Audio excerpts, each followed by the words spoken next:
Battle through the heavens god the flame emperor.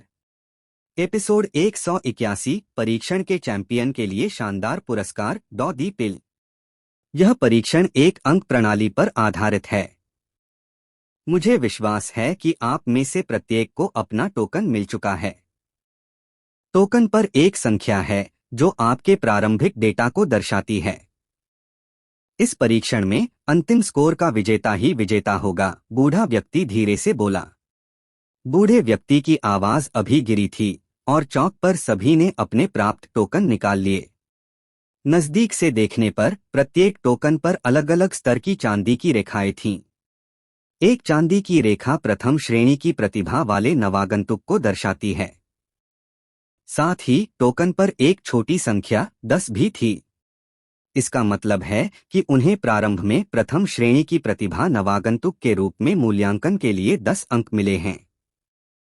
द्वितीय श्रेणी की प्रतिभा नवागंतुक के टोकन पर 2 चांदी की धारियां हैं और टोकन पर अंकों की संख्या 20 है।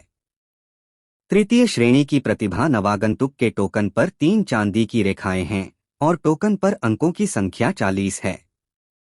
चतुर्थ श्रेणी की प्रतिभा नवागंतुक के टोकन पर 4 चांदी की धारियां हैं और टोकन पर अंकों की संख्या 80 है।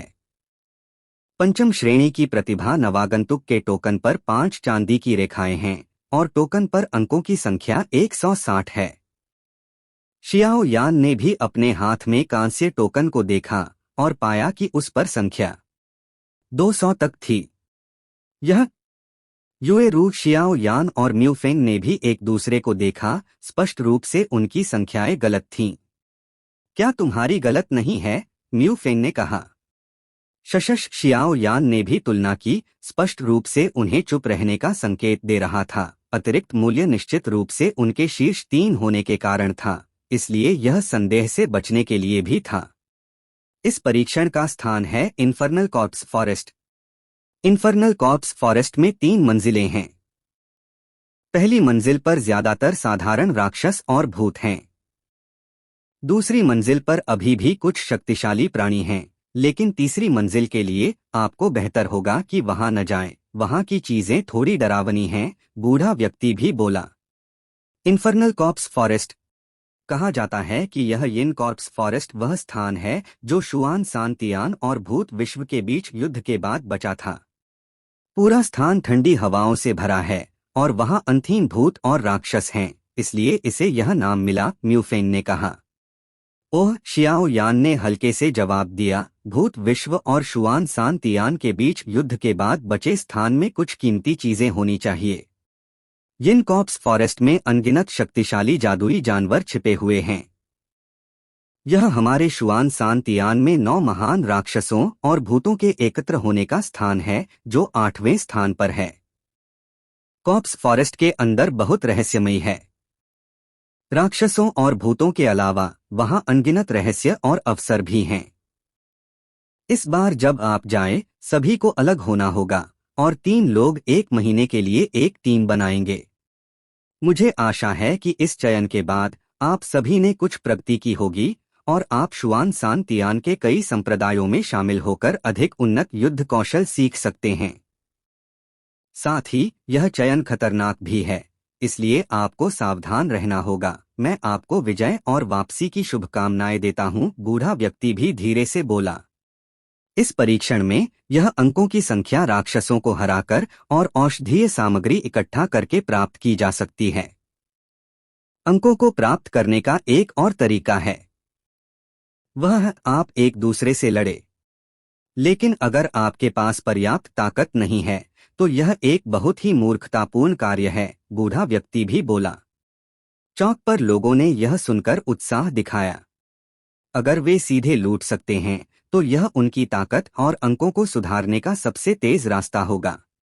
अगर आपका जीवन खतरे में है तो टोकन को कुचल दें और आप वापस भेजे जा सकते हैं, लेकिन एक बार टोकन कुचलने का मतलब है कि आप चयन के लिए अपनी योग्यता खो देते हैं, बूढ़ा व्यक्ति भी बोला। चौक पर लोग इस मामले की गंभीरता को भी जानते हैं, इसलिए कोई भी जब तक मृत्यु सामने न आए टोकन को नहीं कुचलेगा। यह सुपर संप्रदाय में शामिल होने का उनका आखिरी सबूत है। इस चयन में सभी ठिकानों के सभी लोग एक साथ भाग लेंगे। इसलिए आपके अलावा यह दसियों हजार लोगों के बीच एक युद्ध है और दसियों हजार लोगों में केवल अंतिम स्कोर में शीर्ष 100 लोग ही 9 सुपर संप्रदायों में शामिल होने के योग्य होंगे। इसके अलावा अन्य लोगों को केवल कुछ उल्लेखनीय अवसर या उत्कृष्ट स्थान चाहिए और कुछ संप्रदाय के बुजुर्गों ने उन्हें पसंद किया और संप्रदाय में प्रवेश किया। और इस बार के शीर्ष 10 पुरस्कार शुआन सान तियान के भीतर किसी भी संप्रदाय में स्वतंत्र रूप से शामिल होने के अलावा आप पिल वैली मास्टर द्वारा बनाई गई डॉदी पिल भी प्राप्त कर सकते हैं। ऊंचे मचान पर बूढ़ा व्यक्ति भी आलस्य से बोला। डॉदी पिल चौक पर लोग इसके लिए पागल हो गए। यह डॉदी पिल अविश्वसनीय है। किंवदंती है कि एक निश्चित महान गुरु ने अनगिनत कठिनाइयों का सामना किया और अनगिनत बार असफल होकर इसका नुस्खा विकसित किया।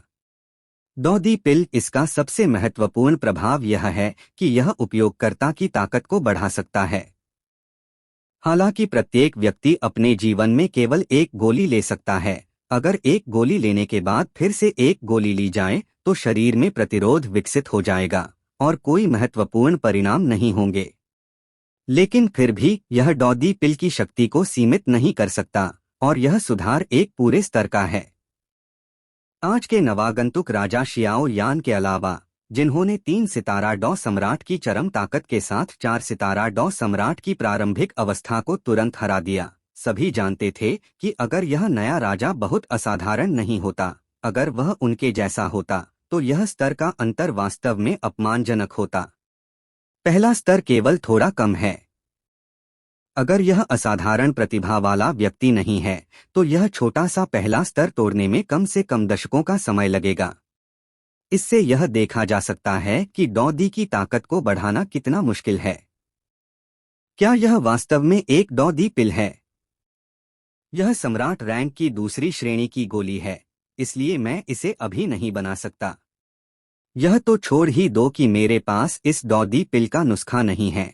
शियाओ यान ने भी अपने आप पर हंसा। हालांकि शियाओ यान निराश नहीं हुआ। आखिरकार औषधिकार का सुधार आत्मा शक्ति के साथ अटूट रूप से जुड़ा हुआ है और उसकी आत्मा शक्ति पहले कई बार सुधर चुकी थी, संतृप्ति स्तर तक पहुंच चुकी थी और यह अल्पकाल में फिर से नहीं सुधरेगी। चौक पर एकाएक फट पड़ी चर्चा के साथ इस डॉदी पिल का आकर्षण स्वाभाविक रूप से एक सनसनी पैदा करने के लिए काफी था। और इस परीक्षण में पहला स्थान, चाहे वह किसी भी संप्रदाय में शामिल हो, शुआनलिंग शाही परिवार के शाही तालाब में भिगोने जा सकता है। बूढ़ा व्यक्ति भी नवागंतुकों को मुस्कान के साथ देख रहा था। कहा जाता है कि शुआनलिंग शाही परिवार इस शुआन सान तियान में केवल एक हाथ से आकाश को पकड़ सकता है। इसका कारण शाही तालाब है, जो कहने में अजीब है, लेकिन आखिरकार यह शुआनलिंग शाही परिवार की सुरक्षा में है, इसलिए मुझे इसके बारे में बहुत कम जानकारी है। लेकिन एक बात निश्चित है, इस शाही तालाब में कुछ अद्भुत प्रभाव हैं और कहा जाता है कि यह खेती करने वालों की खेती की गति को बढ़ा सकता है। यह सच है या नहीं, यह नहीं पता, म्यू फेंग ने भी कहा। क्या यह शाही तालाब है? मुझे वाकई इसकी याद आती है। यान यू के साथ पहली मुलाकात इस शाही तालाब में थी। मुझे नहीं पता कि इस बार वह कहाँ सोएगा। शियाओ यान के अपने गुरु गोल्डन ड्रैगन किंग की आवाज भी धीरे धीरे शियाओ यान के शरीर में प्रकट हुई। शियाओ यान भी इससे हैरान हुआ। उसका गुरु golden dragon king Xuan Tian Tian के बाहरी इलाके में आने के बाद से शायद ही कभी उससे संवाद करता था। आखिरकार इस स्थान पर जहां क्राउचिंग टाइगर और हिडन ड्रैगन पाए जाते हैं, तब शियाओ यान अभी भी यह सत्य समझता है कि हर व्यक्ति निर्दोष है और दोषी है। यान यू शियाओ यान की आंखें भी गर्म हो गईं। इसमें कोई संदेह नहीं कि यह उस पवित्र ज्वाला का नाम होना चाहिए। यह पहला स्थान अवश्य प्राप्त करना होगा। कोई फर्क नहीं पड़ता कि रास्ते में कौन खड़ा है, शियाओ यान ने भी गुप्त रूप से अपने मन में संकल्प लिया। Battle through the heavens god the flame emperor. Episode 182 रहस्यमय ठंडे तालाब की खोज। ठीक है, अगर ऐसा है तो वापस जाओ। 3 दिन बाद हम चौक पर इकट्ठा होंगे। अंक परीक्षण भी आधिकारिक रूप से शुरू होगा। बूढ़ा व्यक्ति बोलने के बाद गायब हो गया। चौक पर सभी ने बूढ़े व्यक्ति के शेष शब्दों को उत्साहपूर्ण दिलों के साथ सुना और फिर सभी अपने अपने निवास की ओर चले गए। 3 दिन बाद चयन प्रतियोगिता शुरू होने का समय है।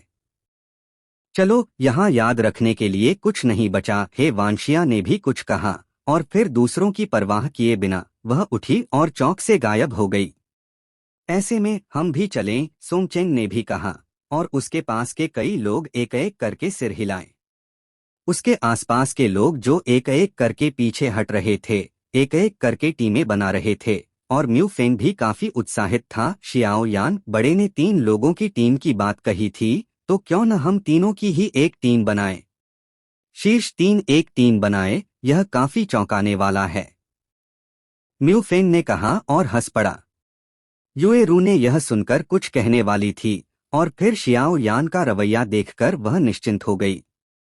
ठीक है, शियाओ यान ने भी मुस्कुराते हुए कहा, यह म्यू फेंग शीर्ष 3 में स्थान पा सकता है। स्वाभाविक रूप से उसमें कुछ उत्कृष्ट बातें हैं और इस बार वे जिस इन्फर्नल कॉर्प्स फॉरेस्ट में जा रहे हैं वहां राक्षसों की कमी नहीं होगी। इस म्यू फेंग ने यिन और यांग गॉसिप की तकनीक में महारत हासिल की है जो अत्यंत शक्तिशाली है। ठीक है, तो यह तय रहा। लेकिन मैं तुम्हें बता दूं, ताकत के मामले में मैं केवल 4 सितारा डॉदी की प्रारंभिक अवस्था में हूं, लेकिन भूतों से निपटने के मामले में अगर मैं पहले स्थान पर हूं तो कोई दूसरा स्थान लेने की हिम्मत नहीं करेगा, म्यू फेंग ने भी जोर से हंसते हुए कहा। वहां उसे बहुत आत्मविश्वास था। डॉदी महाद्वीप बहुत बड़ा है और डॉदी महाद्वीप 4 महाद्वीपों में बंटा हुआ है, इसलिए महाद्वीप पर कई अजीब खेती के तरीके हैं, लेकिन बिना अपवाद के डॉ क्यूई डॉदी महाद्वीप की एकमात्र मुख्य धुन है। मेरी खेती की चीजों को भी एक तरफ रखा गया है, लेकिन यह नहीं कहा जा सकता कि कुछ चीजों का चमत्कारी प्रभाव होता है। ऐसा लग रहा था कि शियाओ यान की भौहें सिकुड़ी हुई थीं, जैसे कि वह सोच रहा हो, इसलिए उसने जल्दी से कहा। हाँ, शियाओ यान ने इस पर हंस दिया। वह बस इन्फर्नल कॉर्प्स फॉरेस्ट के बारे में सोच रहा था और उसका इरादा म्यू फेंग को निशाना बनाने का नहीं था।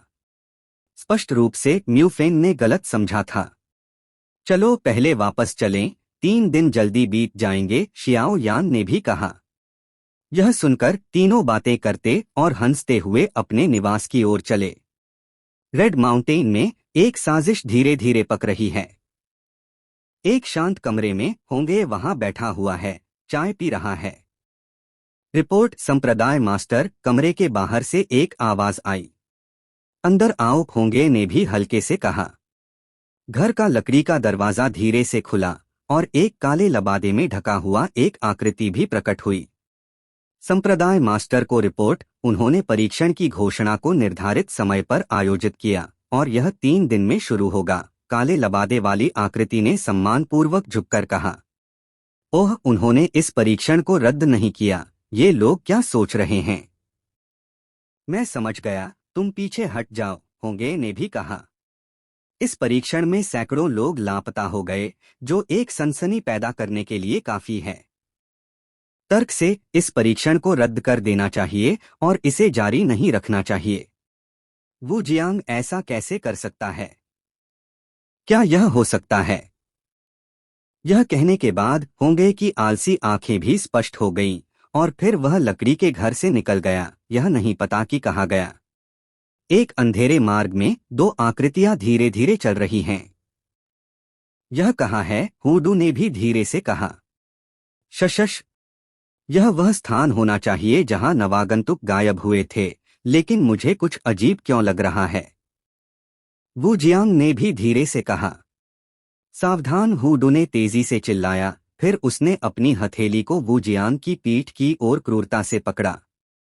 एक काली आकृति हुडू के पंजों के नीचे गैस में बदल गई और तुरंत वाष्पित हो गई।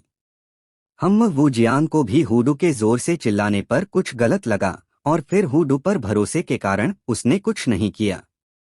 यहाँ के भूत पिछले वाले से अलग क्यों हैं? दोनों को झूठा अलार्म मिला और फिर वू जियांग ने भी कहा। जब से वू जियांग ने इस मार्ग को गुप्त तकनीक के माध्यम से खोजा था, जब दोनों इस मार्ग में आए तो उन्हें हर जगह भूतिया आभा महसूस हुई। वू जियांग और हुडू के अनुभव के साथ उन्होंने स्वाभाविक रूप से भूतों से निपटा था, इसलिए उन्हें भूतों की कुछ विशेषताओं से परिचित थे। आभा उदास और भयानक है और यह एक भूतिया आभा बिखेरती है। हालांकि इस मार्ग में अधिकांश भूतों की ताकत औसत है, क्योंकि दोनों की ताकत के कारण अगर ध्यान से न देखा जाए तो उन्हें ढूंढना मुश्किल है। ये भूत क्या कर रहे हैं? वू जियांग ने भी अपने आप में बुदबुदाया।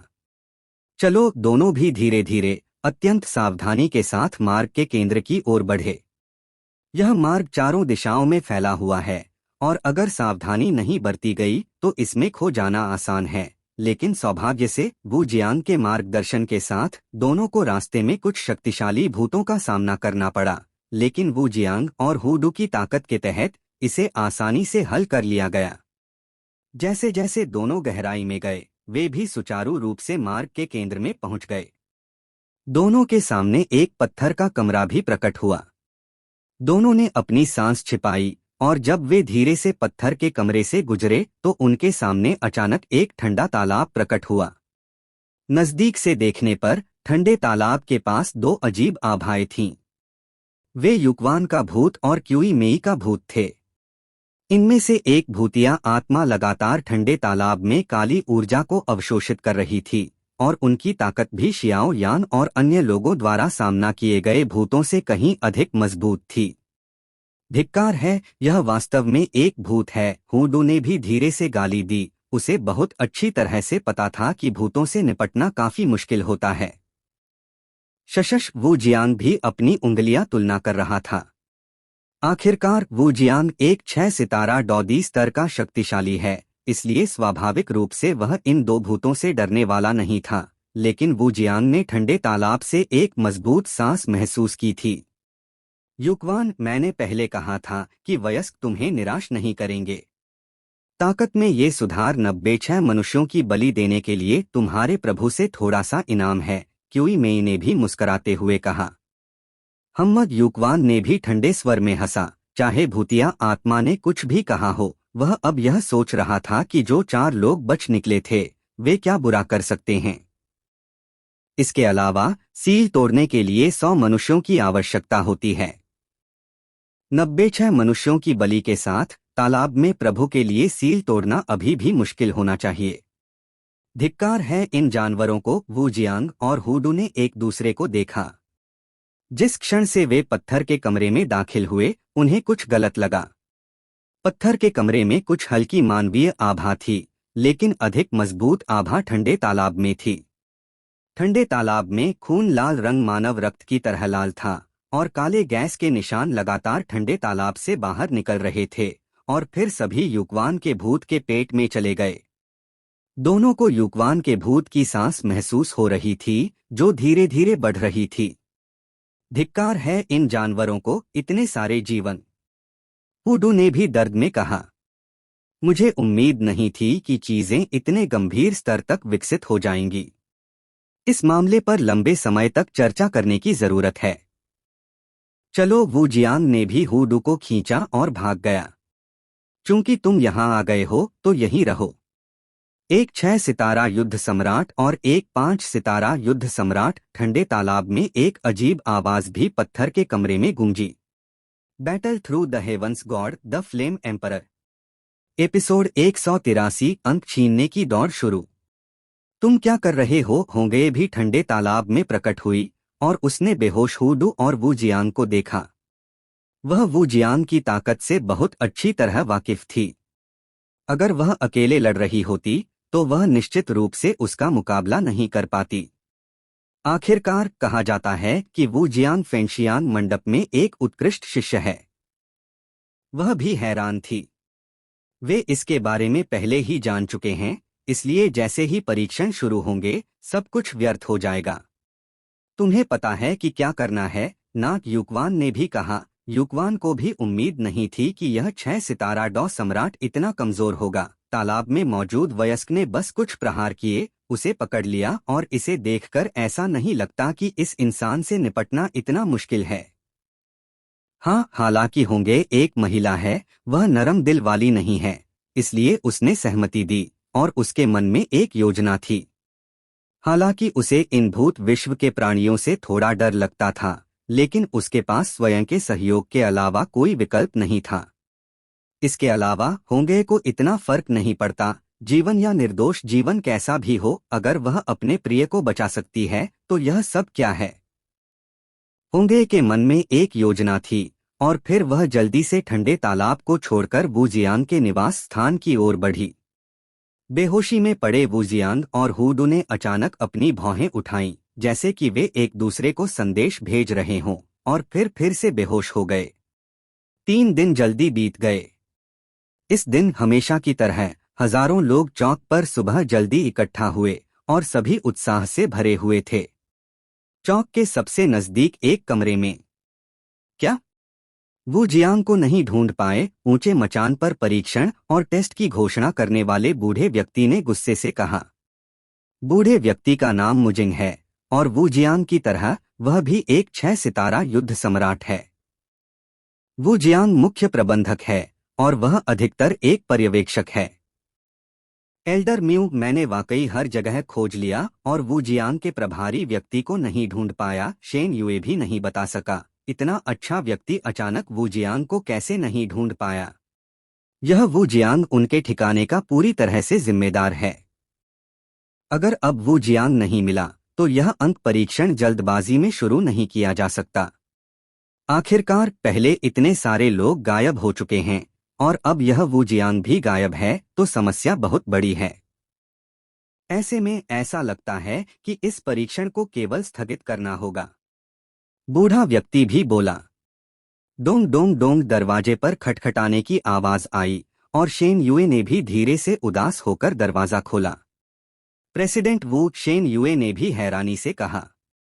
क्या हुआ? क्या आज परीक्षण शुरू नहीं हो रहे? वू जियांग ने भी पूछा।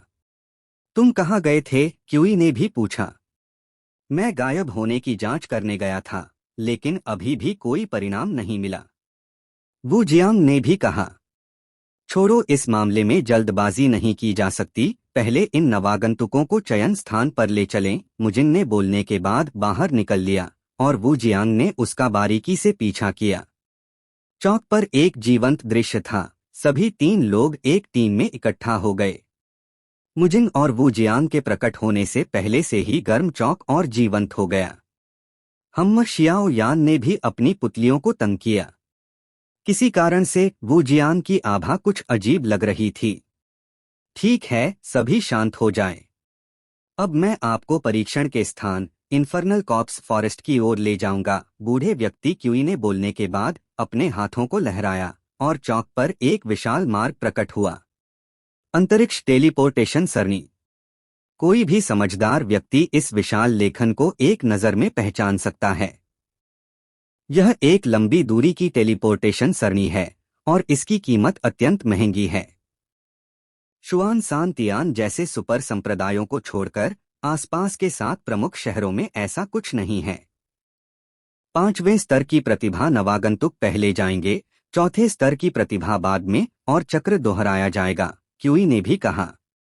चलो, शियाओ यान ने यह सुनकर अपनी टीम के लोगों से कहा। चलो, युएरू और म्यूफेंग ने भी धीरे से कहा। चूंकि ऐसा है, हम पीछे नहीं रह सकते। हे वानशिया और अन्य 6 लोग भी प्रकट हुए, और फिर अंतरिक्ष टेलीपोर्टेशन सरणी की ओर गए। जैसे ही 9 5वें स्तर की प्रतिभा नवागंतुक टेलीपोर्टेशन सरणी में दाखिल हुए, मुजिंग की डॉ क्यूई प्रकट हुई, और फिर 9 लोगों के पैरों के नीचे एक सफेद रोशनी फट पड़ी। केवल एक छोटे से क्षण में सामने का दृश्य तेजी से बदल गया। क्या ये होंगशान के 5वें स्तर की प्रतिभा नवागंतुक हैं? यह भी काफी अच्छा लगता है। एक मध्यम आयु वर्ग का पुरुष भी मुस्कराया, और फिर 9 लोगों की ओर बढ़ा।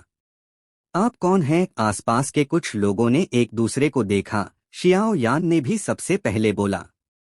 चिंता मत करो, मैं इस बार आपके इन्फर्नल कॉर्प्स परीक्षण का प्रभारी हूँ। मेरा नाम कियान्यू है। मध्यम आयु वर्ग का पुरुष भी हंसा। सीनियर भाई को देखा, कई लोगों ने भी जल्दी से कहा। आखिरकार इस उम्र में केवल सीनियर भाई ही कहा जा सकता है। चलो, मैं तुम्हें इन्फर्नल कॉर्प्स फॉरेस्ट के प्रवेश द्वार पर ले चलता हूँ, जो बस सामने है, कियान्यू ने भी कहा। तो फिर सीनियर भाई को कष्ट हुआ, कई लोगों ने भी कहा।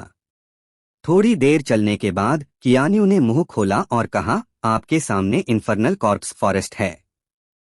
सभी अंदर जाओ। जंगल के चारों ओर यिनयांग डेमन सीलिंग सरणी स्थापित है, इसलिए आप जबरदस्ती प्रवेश नहीं कर सकते। आपको इन्फर्नल कॉर्प्स फॉरेस्ट के प्रवेश द्वार से ही जाना होगा। बोलने के बाद वह धीरे से उतरा और यिन कॉर्प्स फॉरेस्ट के प्रवेश द्वार पर धीरे से आया और फिर हल्के से अपनी हथेली को टैप किया और अचानक 9 लोगों के सामने एक सफेद रोशनी वाला प्रकाश का दरवाजा जल उठा। शियाओ यान और म्यू फेंग भी कियान्यू के पास उतरे, चुपके से कॉर्प्स फॉरेस्ट लिंको को देख रहे थे। टेलीपोर्टेशन सरणी से अभी अभी आए थे और केवल कुछ सांसों में वे रेड माउंटेन चौक से इन्फर्नल कॉर्प्स फॉरेस्ट के स्वागत तक पहुंच गए। और दोनों ने पाया कि भले ही वे अभी तक इन्फर्नल कॉर्प्स फॉरेस्ट में प्रवेश नहीं किए थे, उदास हवा और अजीब आभा असाधारण रूप से गंभीर थी। पास में झू झूकिंग ने भी हल्के से भौहें सिकोड़ी। यह स्पष्ट रूप से पहली बार था जब वह ऐसी जगह आई थी और वह थोड़ा डर नहीं महसूस कर सकी। हे वांशिया का चेहरा उग्र था, जो स्पष्ट रूप से उसके युद्धप्रिय स्वभाव के अनुरूप था। बाकी 4 लोगों के लिए अलग अलग डिग्री में बिल्कुल भी डर नहीं था। हाँ, आपको चिंता करने की जरूरत नहीं है। यह इन्फर्नल कॉर्प्स फॉरेस्ट डरावना है, लेकिन आपके हाथों में टोकन संकट के समय में आपकी रक्षा कर सकता है। आपको बस संकट के समय में इसे कुचल देना है, कियान्यू ने भी धीरे से बोला। अब जब आप अंदर जाएंगे, इन्फर्नल कॉर्प्स फॉरेस्ट की पहली मंजिल में 2 रास्ते हैं, एक बाएं और एक दाएं। आप 3 टीमें अपनी इच्छानुसार चुन सकते हैं और थोड़ी दूर जाने पर फिर से समस्याएं होंगी और फिर आप अपने लिए एक चुनेंगे और आगे बढ़ेंगे। यह कि आप क्या सामना करेंगे या अपने अंकों को बढ़ाने के लिए क्या करेंगे, यह आपकी अपनी किस्मत और ताकत पर निर्भर करता है। और इस बार इन्फर्नल कॉर्प्स के सभी ठिकानों का चयन एक साथ किया गया है और इनकी संख्या दसियों हजार तक है। लेकिन एक बात मैं आपको बता सकता हूं कि यहाँ कुल 3 मंजिलें हैं और प्रत्येक मंजिल पर कुछ शक्तिशाली प्राणी हैं और प्रत्येक मंजिल पर अलग अलग राक्षस और भूत हैं। 1 महीने के समय में आपके हाथ में अंक आपके अंतिम रैंकिंग को निर्धारित करेंगे। और सबसे महत्वपूर्ण बात, आपको यह याद रखना होगा कि अगर आप यहाँ की सबसे शक्तिशाली मौजूदगी सिल्वर मून सीरियस से सामना करते हैं, तो बिना किसी हिचकिचाहट के टोकन को तुरंत कुचल दें, वरना आपके पास जीवित रहने का मौका भी नहीं हो सकता, कियान्यू ने गंभीरता से कहा। लेकिन आपको ज्यादा चिंता करने की जरूरत नहीं है। यह सिल्वर मून हेवनली वुल्फ तीसरी मंजिल की गहराई में रहता है। जब तक आप तीसरी मंजिल पर नहीं जाते, आपको शायद ही इसका सामना करना पड़े, कियान्यू ने भी धीरे से कहा। अंक छीनने की प्रतियोगिता शुरू हो, शियाओ यान ने भी बुदबुदाया और तीनों सीधे सफेद कॉर्प्स फॉरेस्ट के प्रवेश द्वार में चले गए। Battle through the heavens god the flame emperor, episode 184, infernal corpse. Xiao Yan की 3 लोगों की छोटी टीम अभी अभी इन्फर्नल कॉर्प्स फॉरेस्ट के प्रवेश द्वार में दाखिल हुई थी। अंधेरा मार्ग ऐसा लग रहा था जैसे यह इन्फर्नल कॉर्प्स फॉरेस्ट के आंतरिक भाग से जुड़ा हो। मार्ग से आ रही भयानक और डरावनी आभा हवा में भरी हुई थी, लेकिन शियाओ यान तीनों की ताकत के साथ यह आभा भी हानिरहित थी। फिर शियाओ यान ने इन्फर्नल कॉर्प्स फॉरेस्ट के मार्ग को ध्यान से देखा। यह मार्ग बहुत अजीब था। चारों ओर से निकलने वाले पत्थर भूखे भेड़िए के मुंह की तरह थे। मार्ग के दोनों ओर विशाल बोल्डर उन क्रूर दांतों की तरह थे जो लोगों को खा रहे हों, जो बहुत डरावना था। साथ ही शियाओ यान ने यह भी देखा कि जिस जंगल के प्रवेश द्वार से वे अभी अभी आए थे, वहां किसी महान शक्ति द्वारा एक अजीब सरणी स्थापित की गई थी। यह बहुत रहस्यमयी थी और इसमें यिन और यांग दोनों निहित थे। अगर कोई जबरदस्ती घुसने की कोशिश करता तो वह पिघल जाता। ऐसा लगता है कि यह सरणी अत्यंत खतरनाक थी और सामान्य लोग इसमें प्रवेश नहीं कर सकते थे, केवल इस प्रवेश द्वार से ही। हालांकि शियाओ यान भी गुप्त रूप से हैरान था। इस अजीब सरणी को व्यवस्थित करने वाला यह महान व्यक्ति निश्चित रूप से एक युद्ध सरणी मास्टर होना चाहिए। वे मदद नहीं कर सके लेकिन हैरान हो गए और फिर तीनों भी मार्ग के साथ आगे बढ़े और जल्द ही एक चौराहे पर पहुंच गए। शियाओ यान ने नजदीक से देखा। इसे इन्फर्नल कॉर्प्स फॉरेस्ट का आंतरिक भाग माना जा सकता है। उनके सामने 4 चौराहे थे। उनमें से बाएं की दूसरी राह पर जमीन पर एक स्पष्ट पदचिह्न था। स्पष्ट रूप से शियाओ यान और अन्य लोगों से पहले कोई और प्रवेश कर चुका था। हम्मद युएरू ने भी पदचिह्न देखे और सोच में पड़ गई। यह इन्फर्नल कॉर्प्स फॉरेस्ट केवल उनके होंगशान ठिकाने के लोगों के लिए नहीं है, बल्कि सभी ठिकानों के लोग यहाँ एकत्र हुए हैं। इसलिए यह आश्चर्यजनक नहीं है कि कुछ लोग पहले आ गए। यह पदचिह्न शायद किसी ने जानबूझकर छोड़ा होगा, ताकि पीछे आने वालों को बता सके कि उसने वह रास्ता लिया है। शियाओ यान ने चुपचाप रुककर सबसे दाहिनी ओर की राह चुनी। वह उस व्यक्ति से दूर रहना चाहता था जिसने पदचिह्न छोड़े थे। आखिरकार शुरू में ही मर जाना शियाओ यान का तरीका नहीं है। म्यू फेंग और युएरू ने भी शियाओ यान के कदमों का अनुसरण किया। तीनों थोड़ी देर आगे बढ़े और उनकी दृष्टि धीरे धीरे व्यापक हो गई। प्रभावशाली रूप से यिन कॉर्प्स फॉरेस्ट का मूल चेहरा प्रकट हुआ। उदास हवा चल रही थी और पूरे दिन सूरज की रोशनी नहीं थी, केवल एक धूसर चमक थी। सभी अनजाने में खड़े हो गए, लेकिन धीरे धीरे आगे बढ़े। इन्फर्नल कॉर्प्स फॉरेस्ट के मार्ग से निकलकर पहली मंजिल पर प्रवेश करने के बाद तीनों एक जंगल में प्रकट हुए। जंगल बड़ा नहीं था और बीच में एक छोटा रास्ता था। फिर तीनों ने देखा कि जंगल में रास्ते के दोनों ओर फूल और पौधे हरे भरे और सुंदर थे। यह बिल्कुल नहीं दिखता था कि यह शुआन सांतियान और भूत विश्व के बीच युद्ध के बाद बचा हुआ है। शियाओ यान ने अपने आप में कहा, शायद यह इन्फर्नल कॉर्प्स फॉरेस्ट भी एक खजाने की जगह है, जिसमें सुंदर पहाड़, आत्माएं और नदियां हैं। वरना राक्षस और भूत यहाँ क्यों एकत्र होंगे? युएरू ने इन सुंदर फूलों को देखकर राहत महसूस की। आखिरकार ऐसी कोई लड़की नहीं है जो सुंदरता या फूलों को पसंद न करे। म्यू फेंग ने भी आसपास के सुंदर फूलों को देखा और कहा, मुझे लग रहा है कि यहाँ आसपास एक मजबूत आभा है और मुझे नहीं पता कि यह किसका है, इसलिए हमें सावधान रहना चाहिए। हमारी वर्तमान स्थिति इन्फर्नल कॉर्प्स की पहली मंजिल के बाहरी हिस्से में होनी चाहिए। तर्क से हमें विशेष रूप से शक्तिशाली प्राणियों का सामना नहीं करना चाहिए। हाँ, शियाओ यान और युएरू ने यह सुनकर हल्के से जवाब दिया। तीनों धीरे धीरे आगे बढ़े और 1 घंटे के 1/4 के भीतर जंगल वास्तव में उनके द्वारा समाप्त कर दिया गया। तीनों के सामने एक गुफा प्रकट हुई। गुफा को देखकर शियाओ यान का पहला प्रभाव था कि इसमें एक आकाशीय भूत है और यह बहुत दुष्ट है। गुफा बहुत गहरी है, लेकिन शियाओ यान के दिमाग में गुफा का दृश्य स्पष्ट रूप से प्रकट हो गया था। यह अफसोसजनक था कि यह केवल पहला खंड था और बाद के खंड में भूतिया ऊर्जा बहुत भारी थी, जिसने शियाओ यान की धारणा को अवरुद्ध कर दिया और ऐसा लग रहा था कि यह शियाओ यान की आत्मा शक्ति की धारणा में हस्तक्षेप कर रहा था। चूंकि आत्मा शक्ति को सम्राट क्षेत्र में उन्नत किया गया था, शियाओ यान ने यह भी पाया कि आत्मा हमलों को करने के अलावा इस आत्मा शक्ति का उपयोग कुछ रहस्यमयी स्थानों की खोज के लिए भी किया जा सकता है। क्या हम अंदर जाएं? युएरू ने भी अपने होठों को काटते हुए कहा। उसने भी गुफा से कुछ सांस महसूस की थी, इसलिए उसने गंभीरता से कहा। आखिरकार युएरू शियाओ यान जैसी नहीं थी। उसने साल भर बाहर जीवन मृत्यु की लड़ाइयों का अनुभव नहीं किया था और ऐसी अज्ञात चीजों के सामने वह थोड़ा डर नहीं महसूस कर सकी। चिंता मत करो, शियाओ यान ने भी युएरू की पीठ को धीरे से थपथपाया। हाँ, तब जाकर युएरू को राहत मिली और उसे नहीं पता था कि कब से, जब तक शियाओ यान उसके पास होता, कुछ भी असंभव नहीं लगता था। म्यू फेंग इस बारे में भी काफी असहाय था। दोनों के बीच का रिश्ता वाकई। फिर म्यू फेंग ने भी गुफा के बाहर लाइट बल्ब बनना नहीं चाहा, इसलिए वह उठा और धीरे धीरे गुफा में चला गया। उसे आश्चर्य हुआ कि गुफा में कुछ अजीब चीजें थीं। यह देखकर शियाओ यान और युएरू ने भी इसका अनुसरण किया। आखिरकार वे एक टीम थे।